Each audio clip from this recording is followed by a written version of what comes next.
ويقول يا دنيا أين أنهارك؟ أين أشجارك؟ أين بحارك؟ أين قصورك؟ أين الملوك؟ أين الملوك؟ أين أبناء الملوك؟ أين الجبابرة؟ أين أبناء الجبابرة؟ أين الذين عاشوا في خيري وعبدوا غيري؟ لمن الملك اليوم؟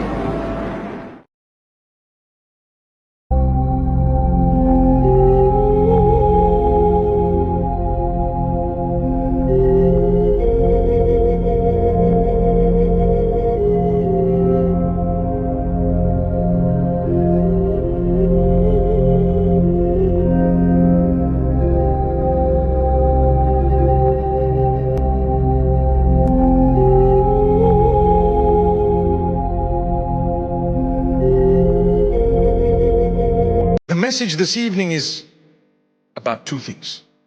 Number one, work on your prayer. You won't go wrong. You know what? It's ultimate success. Tell yourself every time you're being lazy, Allah is greater. And whatever I'm busy with right now, stop it and go and pray. Even if you start with farad, that's what's compulsory initially, and then you can work on a little bit more later. But don't give up. Build. If you're doing 3 out of 5, go on to 4, go on to 5, inshallah. If you're weak, start somewhere. But pray. I promise you, it will change your life. You know that no matter what good deeds you do, if you do not pray well, Allah will not accept this from you. The Prophet says, alayhi salatu wasalam, the first thing for which a person will be brought to account on the day of judgment will be what? His prayer. Okay, what would happen? The Prophet says, alayhi salatu wasalam, that is a prayer. If it's sound, he will be successful. And if it is lacking in any way, he will be doomed.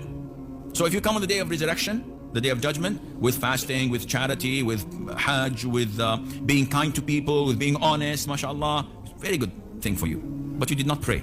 All of this will be in vain. But if you came with bad things here and there, yet your prayer was sound, was on time and in the masjid, every single day, 7 days a week, on time, mashallah, but you had bad things in you, eventually it will be corrected by prayer with the grace of Allah. Yet, Allah would forgive a lot of things because you have observed and preserved the prayer on time as He instructed.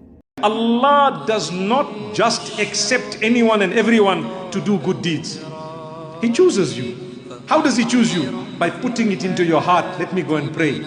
Let me do this good deed. Otherwise we could say, you know what, I'm so tired. I was at school all day. I went to varsity all day. I was at work all day. And you know what, I need to sleep. Let me just quickly shower, eat, and go and sleep. What about prayer? It didn't even feature in your equation. That was Allah rejecting you because you rejected Him. Subhanallah. Astaghfirullah. La hawla wa la quwwata illa billah. Work on your prayer. You won't go wrong. You know what? It's ultimate success. Tell yourself every time you're being lazy, Allah is greater than whatever I'm busy with right now. Stop it and go and pray. Even if you start with farad, that's what's compulsory initially, and then you can work on a little bit more later. But don't give up. Build. If you're doing 3 out of 5, go on to 4, go on to 5, inshallah. If you're weak, start somewhere. But pray. I promise you, it will change your life. Your problems will be diminished. I'm not saying they will be solved, but they'll become small. You actually tell yourself, I can't believe I used to consider this a problem. It's not even a problem.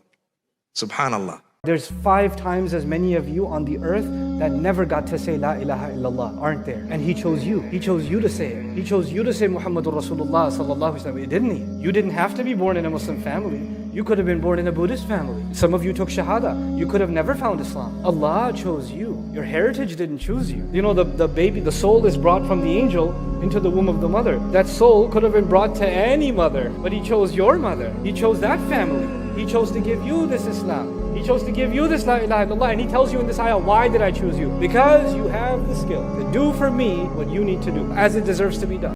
Then you start telling yourself, even when I do pray, I don't feel anything. So what's even the point? Why am I even praying? The thing is, if a plant or a tree has become weak, right?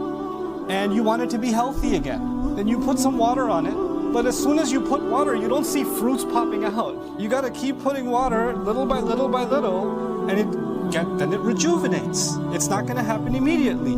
So if you've been out of this connection with Allah and you're trying to rebuild that, you have to be patient with yourself. Prayer will make you strong. Never let go of the prayer. Even if you're not feeling it, you pray. Even if you're getting lazy, you pray. Even if you don't feel like it, you pray. Even if your heart isn't in it, you pray. Because if you let go of the prayer, you have become the weakest and weakest and weakest. Then you have nothing left. In Jannah, there's no more fasting.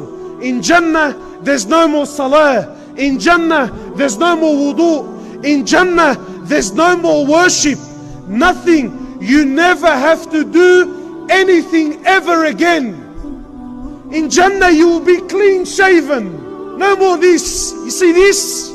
This won't be there in paradise. I can't wait, man. ادخلوا الجنة أنتم وأزواجكم تحبرون يطاف عليهم بصحاف من ذهب وأكواب وفيها ما تشتهيه الأنفس وتلذ الأعين